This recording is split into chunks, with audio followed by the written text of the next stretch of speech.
Hey everyone, and welcome back to another video. So recently I've been following Knight Climb on the EUS solo queue server while they're bootcamping there for MSI. He's doing very well for himself, got a 70% win rate in Master Tier, and you can see here as well something that surprised me was just how many kills he has. I mean, if we look at some of the average here, 9.7, 10, 8, 9.8, 10.3, 9.7, so a lot of kills, and I thought we could take the opportunity to look at some of his replays, see how he's getting those leads and how he's closing them out. So in this video, we're going to focus on a few of his replays of melee champs, and tomorrow we will check out some of the range champs. So game number one here, we have a Fizz versus Syndra matchup, and as a reminder, I'm going to be mainly looking at one, how do they get their initial lead? I think that's very important, especially for melee champions. And then what do they do to kind of accelerate themselves further? Because I think that's something that you guys struggle with a lot. Not so much actually closing out the game specifically. I think that's not too bad for a lot of you guys, but it's really kind of making sure you're really taking over the game and some of the core concepts behind that. So Fizz versus Syndra matchup, I think in the 1v1 is pretty good for Fizz. Syndra's in a mobile champ, so that's very easy to punish, especially with the gang setup. And obviously, if she ever does overextend, she can take a lot of damage for it. So we'll kind of see how we go. Now, first thing we're going to kind of notice is that Syndra has gone for a pretty strong early game page. You can see here that she's got Airy Resolve, which is probably the strongest laning phase you can get. And in this matchup anyway, as Fizz, and as a lot of melee champs early up against ranged champs, you kind of have to stack the first few levels.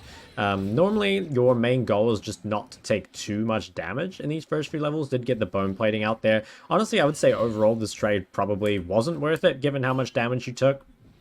I'd say normally, when you are playing most melees early, if you can get to level 3, like in a fairly solid spot, not taking too much damage, making sure to have a decent amount of CS, then you're in a pretty good spot. What you really don't want is you're playing a matchup like this and you kind of lose the game before you have the potential to start winning the matchup, right? Like you can see here, very willing to give up CS in order to maintain high HP. That's very important. There are some melees that spike a little bit earlier. If you're playing something like Aurelia, you can be aggressive a bit earlier, but most mid lane assassins are waiting for either level 3 or sometimes even level 6.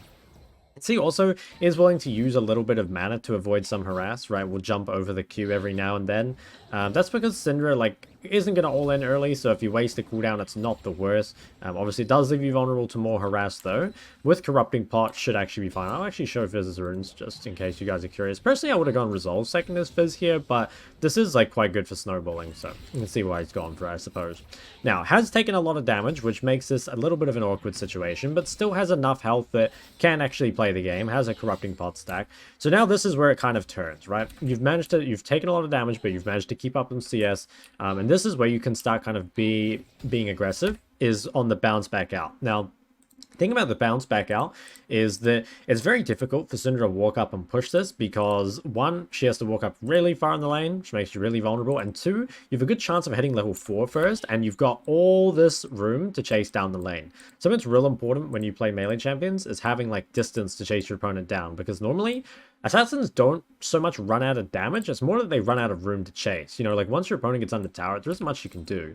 But when the wave is in this spot, which is basically your ideal spot for almost any melee champion, it gives you so much room to all in your opponent. You can see here, there's great gank setup, the Q followed up by the E, forces Syndra flash. And this is very important. In fact, this is important for pretty much all types of champs, but melees in particular. If you ever have flash advantage over your opponent, that should be a guaranteed kill for you or your jungler at some point, because what you can do is you can use your flash in so many different ways in order to secure a kill. For example, you could flash over Syndra's stun.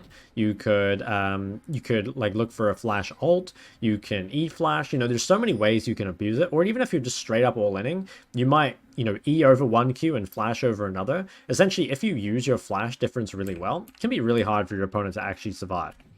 Now, why did Fizz go for a recall here? It's pretty simple. It's just because of the TP gap. This is something I've talked about quite a lot before. When you are playing in someone with TP and you don't, you kind of have to base first. Otherwise, you end up in a really awkward spot where the lane's frozen and you can't really unfreeze it. But I would say Fizz here is in a very good spot because Syndra will not have will not have flash when she hits level 6. And once Fizz does get his ult, she's going to be pretty much dead. Now, I'm just going to quickly bring this up, even though it's like a melee focused video. I think this is a pretty big mistake from Syndra. So you can see that like Fizz actually went for a lot of early game power, right? Picked up the Dark Seal. Obviously it's a great snowballing item, has the Corrupting Pot already. Syndra bought no sustain and no combat stats. Move speed doesn't really do a whole lot versus Fizz.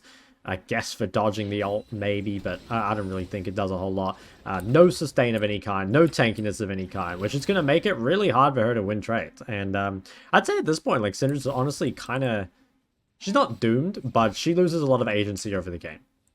Fizz now, level 5 versus level 4, probably wants to try crash this wave. So the thing is, normally when you're an assassin in this situation, right, the thing that should happen is you just crash this wave because you can't really look to harass in this situation. Because what's going to happen is Syndra can just sit back, farm from range, and then eventually the wave will come to her tower and she'll just happily collect it. Syndra actually made a pretty big mistake here, which is that she used stun and then walked up afterwards. And this is something that you always want to look for, especially as a melee champion, is a lot of like mages especially, they're kind of reliant on one of their abilities to stop you from trading on them. So examples being Syndra E, Victor W, LeBlanc has W and E, Ari Charm, you know, all these things, they have long cooldowns and they're kind of the only thing keeping them safe from getting traded on.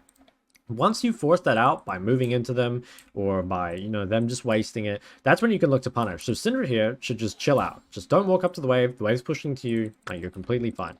But instead, like, she walks up and she actually takes quite a bit of damage, even with bone plating. And then this is super end. Like, she turns around, tries to actually get the cannon here, but takes so much damage for it. And now, even if Kha'Zix didn't gank, she's probably just done so. Like, she would have to base TP at some point, otherwise she dies at level 6. Instead, because she doesn't have flash, she dies, and that's how Fizz picks up the first kill. So to kind of recap, how did Fizz pick up the first kill? I would say mainly it was through wave control. You know, kind of having the wave in the right spot allowed Kha'Zix to burn Syndra's flash early, and then following up that, I think a really good punishment of the cooldowns allowed him to end up taking out Syndra. Like, got a lot of damage on him, set up for another gank. So Syndra's based, and now Fizz did have to use Ignite for that kill, which is a bit unfortunate, but it's still in a very, very good spot. And you can see now that the difference in combat stats is like really, really large. Something that people forget about is like movement speed is a combat stat. And the reason is that that's not a combat stat all the time. Like, movement speed against Fizz doesn't really do a whole lot because it's pretty hard to kite out Fizz because he has a slow, so he can always chase you, and he has dashes. And Fizz skill shots, I mean, do they really count? I don't think, like, it's just ulti, but honestly, ult is quite hard to dodge, even with move speed. Whereas, like, against Syndra is basically all skill shots. So having move speed against Syndra is really, really nice. And a lot of melee champs will rush boots early because they allow you to chase down your opponent, dodge skill shots, you know, all that sort of stuff. So what are we looking for here? Well, we still know Syndra has no flash, and this is, I think, a situation where a lot of you get kind of lost. So when you get ahead as an assassin, right, you kind of have a choice. You can push the wave to your opponent's tower and look to roam, or you can kind of keep the wave here and look to kill them. Generally, you can't do both. Like, if you push the wave and then try to kill your opponent on the tower, unless you're really ahead, it's probably not going to happen. So instead, I would just play to choose one of those. And oftentimes, if your like opponent is just sitting under their tower, that's like your opportunity to just push waves for free and then look to roam to other lanes. If your opponent is instead like pushing out here, then you probably want to freeze the wave and look to punish. In this situation, Syndra's not even here, so might as well just push this and then look for some sort of roam. Another thing that is like really important with roaming in general is that you do try and push this wave first if possible. A lot of assassin players like fall into the habit of just, you know, they can pick up kills by just like spam roaming and then they ignore CS. But the thing is, especially if you stay ahead as an assassin, most of them actually have pretty decent wave clear. You know, like once you get a lot of points in E as Fizz, you can kill the wave really fast, and that allows you to be very, very efficient around the map. You can clear waves, easily run around the map and do all that. Now here, why would Fizz not be pushing this wave? Well, the answer is probably that he wants to pressure Syndra a bit more. So if we kind of pause and look at the rest of the map, nothing really looks super gankable right now. Like, ganking for a Kog'Maw Lulu is pretty hard. There's no real CC here. These guys are full HP, so it doesn't really seem like it. You could maybe go top lane, but again, Fiora's losing, doesn't have great CC, kind of seems ungankable at the moment. And also Kha'Zix is kind of doing his red. So what we might have to wait is for Kha'Zix to be ready to pressure the map, and one of these other lanes to be a bit lower on HP. Until that point, probably just want to kind of keep the wave here and look to pressure Syndra harder. You can see that when Syndra does use her cooldowns on the wave, that means Fizz can force her off, and she's forced to just lose both of these creeps. And it keeps the wave in a nice spot here. What you really don't want to do, and I'll just bring this up while I remember, what you really, really don't want to do as an assassin is to either, okay, probably the worst case scenario is you push a wave to the enemy's tower, they collect it, and you can't do anything with it. Like, if you ever find you just spam shoving waves, and you can't find any roams, or you can't do anything with it, you're much better off just keeping the wave in the position it is here, because all you're doing is, like, you're giving them free farm, and kind of, like, wasting your time. But this situation, it like pressures Syndra a lot. Like, even if you can't kill Syndra in this situation, she will kind of just miss random CS like this, right? Because she gets forced away from them. And that slowly builds up a nice lead for yourself. Here, really nice usage of level 7 versus level 6, just really punishing that level advantage. You can see Syndra isn't allowed to walk up to the wave at all, and she's just bleeding CS, she's bleeding XP, which is really, really nice. Once again, nowhere else really looks like it can be roamed to. Bot lane's in base, I guess? Yeah, in base. Fior's in base as well. So instead, we'll just look for those 1v1 trades onto Syndra. And with this wave, like, permanently in this spot, you can see it just makes it so... It's so pressuring for Syndra. Yeah, and I think this is like a good example of the fact that you obviously you want to roam when you get the opportunity to, but you shouldn't just like force roams all the time, because roaming at bad times is very, very bad. Here, kind of see the Fizz gank setup coming through. I think even without Kha'Zix, most likely could have cleaned that one after with the Q. And once again, like when the wave is in this spot, if your opponent doesn't have flash, especially as a mobile mage, most of the time they are just dead. I mean, you can see the gank setup. It's quite hard to respect out of Syndra. She probably felt safe because she had an Nautilus with her, but honestly, it's just not enough. Does end up getting taken out here, and Fizz can just look to clear this wave and reset. So we're already in an amazing spot. I mean, we're 2-0. We have a huge lead over our opponent. Here, can just walk down to the Viego because this wave is still very, very far away. So Ken looks to come to this, although without having cooldowns, it does make it a little awkward to fight. I guess I'll mention that as well, as like most melees, not all obviously, but a lot of them are very cooldown reliant. You know, like if you don't have important abilities, you probably are better off walking away from a fight and just fighting on kind of your strong timings, as opposed to trying to force like fights all the time. Obviously, this Jinx here is, I think, a bit too weak, so it does just get taken out. And I think, like, yeah, really important here as well is just how much CS, like, the Fizz still has. Like, he's second, or I guess not quite as much as the top laners, but, you know, very decent CS. 72 at 9 minutes is honestly pretty solid for solo queue, especially as, like, an assassin, right? In a losing, or at least a losing early matchup, even though it's, like, a winning 1v1. And that's pretty important as well, because you want to kind of, like, close all the gaps in your play, right? You want to have, like, as few deaths as possible. Obviously, you grab as much gold, whether that's from kills or plates or CS or whatever. And if we just, like, check right now, you can see the mid lane gold difference is about 2,000. Which, no matter how much scaling your opponent has at this point, like, I don't think anyone would doubt that Syndra outscales Fizz.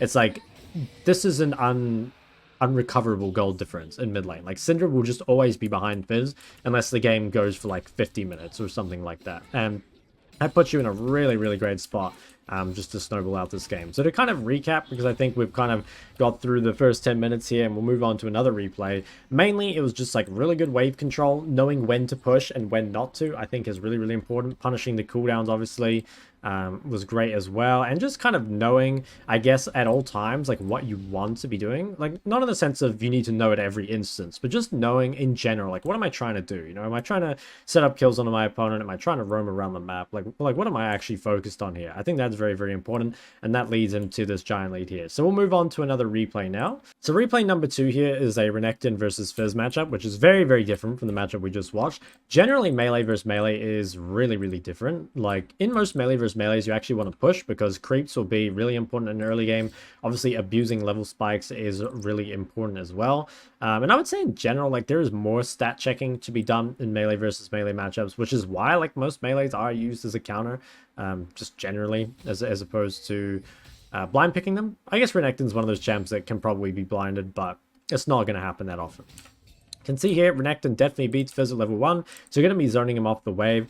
This is something that you can always do if you're winning a melee versus melee matchup. I mean, you can kind of see already, great start to the lane, right? Has a CS lead already, significant damage dealt to Fizz, which, can you actually force a kill onto Fizz early? It should be kind of hard, I think, but what you can do is you can use these first few waves that you're pushing here to build up a, you know, a small health lead, and then when the wave comes back out and it pushes back to you, you can look to kind of have it on your side and look to punish with it. Now, Something that is not super specific to this matchup in particular is, like, think about what the junglers want as well. So in the previous game, right, we had Fizz versus Syndra and we had a Kha'Zix. So Kha'Zix is actually pretty good at ganking immobile champs. I wouldn't say like Kha'Zix is a ganking jungler per se, but he is like quite good at punishing, especially if you have gank set up mid. Nidalee is like sort of more on like she's more of a tempo jungler. Like she wants to clear, she wants to invade, fight in the river. And again, she can gank mid because she has a Renekton. But priority is going to be quite important in this matchup because it's most likely going to be quite a lot of river fights. You can see here, a difference between melee and range, by the way, is most range would probably want to harass in the tower here. Unfortunately, as a melee, you can't really do that. So you're better off using that time to do something else, whether that's like basing or warding or whatever you really want to do. So this wave, you have options here as Renekton. You can let it push back out to you, kind of freeze it here. I think instead you probably want to keep the pressure up just because there is a Scuttle Crab spawning soon and both junglers are on this side of the map. So you're probably thinking, okay, while it is probably better for my 1v1 to freeze this, it might be better to keep the pressure on as well. We'll see what he actually ends up doing. I can't really remember. I did glimpse this game, but I didn't watch the whole thing. Bel'Veth gets chunked out here, so this is pretty nice. One thing you can do is, if you are way stronger than your opponent, is you can actually kind of get the luxury of both. Like, you can freeze the wave and move to the fight before them. In this case, didn't really need to. It's going to thin out a bit of that wave. Has the gank set up here for the Nidalee. You can kind of see same kind of spot as before, where the wave is in this spot. In that case, it was Syndra getting ganked up here. In this case, the Fizz is getting ganked kind of early. Has the E, so it's quite hard to actually punish him, but it's still nice to get a little bit of chunk. Okay, I mean, Nidalee, maybe not the best play there, but it is going to take out Fizz. So this game's a little weird, I would say, because that's not normally how you're going to get your initial snowball. But what we can do is mainly look at how do we actually like use the snowball. So basing, we have a significant item lead, and one thing you should check pretty much every time you come out of base is just, again, who has more combat stats. So just looking, like, clearly we have more gold spent as Renekton, right, because we had more CS. So we just have more gold, and you can see that really manifests in the items, which normally if you have an item advantage, you can just trade with your opponent and there isn't a whole lot they can do about it. So whenever they look to walk up, you can just fight them or staunch them off the creep wave, and yeah, they just like won't really have much of a reply to it. So once again, Fizz is kind of far up in the lane. They do have members around. I'd be kind of surprised if this ended up working, but if Fizz does use his E at any point, like, is probably gonna die. Okay, so actually, yeah, Fizz just uses the E. I guess, like, thought that with Thresh around would be able to win, but once again goes down. And I guess, like, again, pay attention to just how important the wave control is. If you're, like, if you just spam all of this wave and queue it in as Renekton, there's never the opportunity to set up for this. And if you pause, there's nothing that Renekton can do a whole lot with the prior right now. Like, again, top lose, like, pretty much ungankable, right? Bot as well, there's no one even here, so there's no point. You could, I suppose, use your prior to maybe like pink here, ward here, or something like that. But ultimately, you can deny more by slow pushing this in and setting up the gang, because you know it's going to crash eventually, and then you can use your prior for something else. So, Renekton obviously very good at the 2v2s. They do just manage to crash this in, and yeah, grab that. Now here, Renekton definitely wants to fast push, because we have some fights over here, so we're just going to clear that out, and that means this kind of like puts Fizz on a timer. It's like if Fizz comes to this, he is going to lose something for it guaranteed. And also it's like, you know, if he doesn't come to this, then you can walk to that for free. And also, I swear, if he doesn't come to this, his jungler will flame him, which unironically is a good way to win solo queue. So yeah, I don't think there's like much Fizz can do at this point. I mean, he's very far behind against a champ that can basically just stat check him at this point. Is going to Bork, and I mean, you can just see how far ahead you are.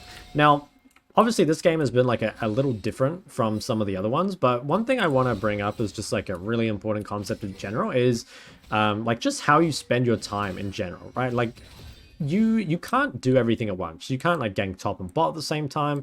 You can't like deny waves mid while, you know, warding their gromp or whatever. Like, you just can't do everything at the same time, right? So when you're ahead, you're trying to find, like, one, the most efficient way to use your time, and two, to make sure you don't waste any time. Like, an example would be, as Renekton here, right? Let's just say you like walk down on this river for like 3 more seconds and then you walk back mid, right? As a result, you'd be at this wave slightly late. Maybe you would get to another place slightly late. Just like every second matters, especially when you're ahead, because you want to be pressuring the map like as hard as possible. And the best way to do that is to just like be super efficient with your time and like find I guess, like, the most effective way to spend that time as well. Gets a really nice trade onto Fizz here. Again, it's kind of just like the item gap at this point. You can just be as aggressive as you want, and there really isn't a whole lot Fizz can do against it.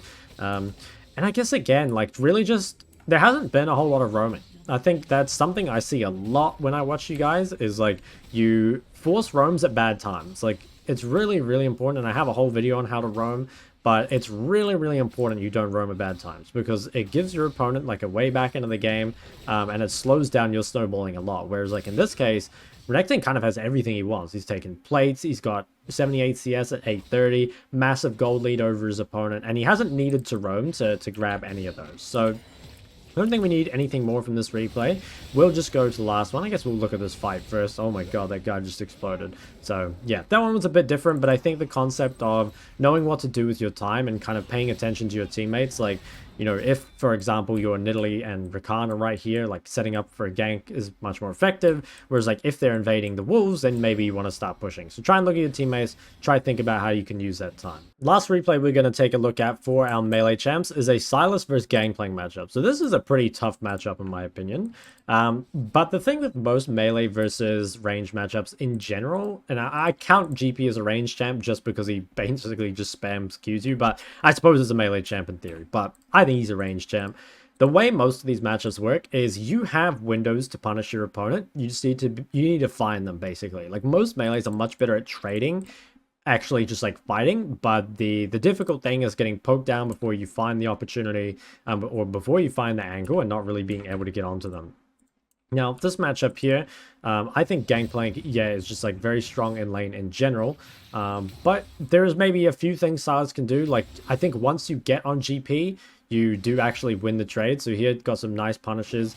I'm surprised Gangplank didn't just start with Q in this matchup. I think could be a mistake, but was maybe expecting that, you know, whenever Sylas comes forward, that he'd need something to disengage. The problem is, though, you know, every time one of these barrels is on cooldown and Sylas uses his passive to auto him, Gangplank takes a lot of damage. You can kind of see here, like, when you get on him, it's like really, really hard. And you kind of need to, in these like bad matchups as melee, you have like options, right? Like, you can either sit back and try set up ganks, but you are very reliant on your team in that case. And sometimes it is the only thing you can do, honestly. But I think there's always some window, like when your opponent like wastes a cooldown, or you know, when they miss position like too far up, or when you have more creeps than them. You just like really have to be good at recognizing the window. You can kind of see here, like, there isn't really much to the trade. It's like, once you realize that Gangplank doesn't really have anything, you can just really hard punish. And I think, honestly, Gangplank's already in like a really rough spot. The fact that you feel so threatened now as GP that you can't Q Sylas and you're forced to Q creeps is really, really rough. Now, Hecarim comes for the gank mid here. It's in such a huge creep wave that I think, yeah, it does end up just being a 1-for-1, I assume. Yeah, it does end up being a 1-for-1, and his wave's not in the best spot. But he did get the kill, and once again, should be pretty strong compared to Gangplank. You know, Gangplank's got this Executioners, but it's not the be-all, end-all in this matchup by any means. It's still, I think, quite easy for Sylas to play around that. And we'll kind of see that. Also, another thing is, like, if you're playing a melee that has a dash compared to, like, a champ that doesn't, normally if you trade flashes, that is better for you. So I'd say in, like, this situation, right, like, Gangplank is more vulnerable without his flash than Sylas is, which is really, really nice. You probably want the wave to come back to you here as Sylas, because, again, there isn't much you can do when the wave is in this state. You can't really E into your opponent. It's very difficult to get to them. And it makes you more gankable. So, yeah, you can kind of see here, unfortunately, Sylas does get punished for the wave being in that spot for so long. It does take quite a lot of damage to Hecarim. But overall, the wave is now going to be in a pretty good spot. Like, he has more creeps, so it's pushing to him, which is going to be quite nice. Has Bel'Veth in the back pocket. You do need to be kind of careful, like, how much you use on the wave, because, like, you definitely want the wave to push to you, and you really also don't want, like, you don't want to use so much on the wave that once the wave actually gets in the right spot, that you don't have anything left to punish. Like, you don't have enough mana left or whatever.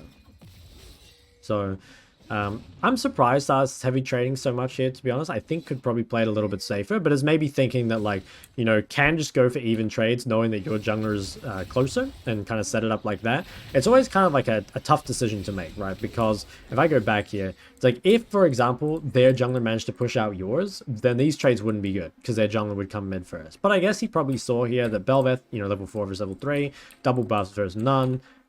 basically there's no way Hecarim can contest this, right? And which means that his jungler should come mid first. And Gangplank, he basically can't do anything here. Like, he has no option to crash this wave without Hecarim's help, but Hecarim's not able to help, and he has no flash. So it's pretty much a guaranteed death here for Gangplank, as long as Bel'Veth recognizes it. And if Bel'Veth weren't here yet, as Sylas, you'd still want to try and keep the wave here for as long as you could.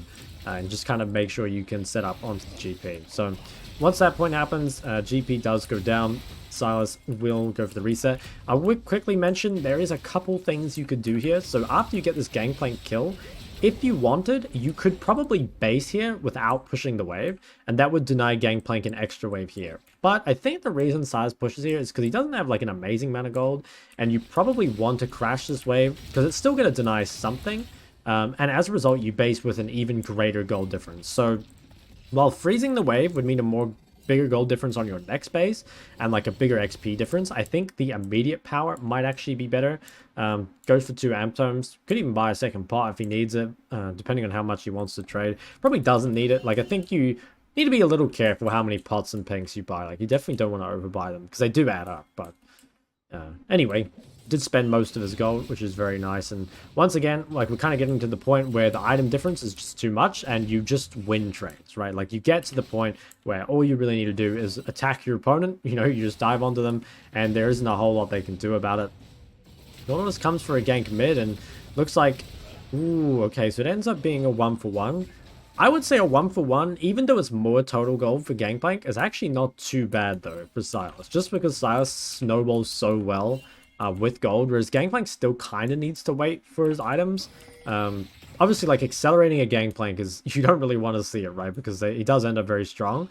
But in the more, like, immediate time, I think it probably does favor Sylas, even though it's, like, a greater gold amount of GP. And he's going to look to keep abusing that. So, kind of at a point where it's a little awkward here because you know the wave is pushing into him. And so Gangplank, again, all he needs to do really is just chill out. But like, as Sylas here, if you do find angles like you do here, you can look to trade with them. Obviously, trading with bone plating up adds up to, like, you know, quite a lot. I mean, here actually... Wait, why was it so low? Oh, the replay has crashed. Give me a moment, fellas. I will reload it. Okay, back to where we were. So if you see, before this trade, you know, bone plating at 17 hasn't done a whole lot. I think it is kind of weird that he went bone plating. I would say second win versus Gangplank should be better.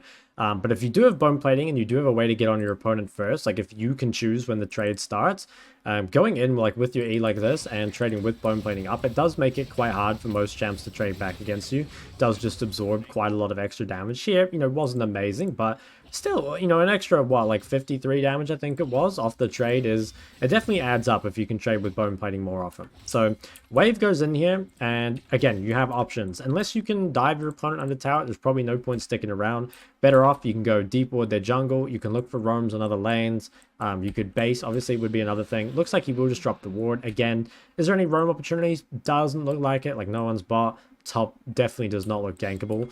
Very important as well, if you can, that you try roam to the side your jungler's on. Like, if you went for a gank here, while your jungler's bot side, there's a pretty good chance you run into Hecarim, and then it's not going to go too well for you. It's going to be like a 2v2, rather than kind of playing like with your jungler. Now, Sylas he hits, sometimes the chain really is just longer than you intended to be.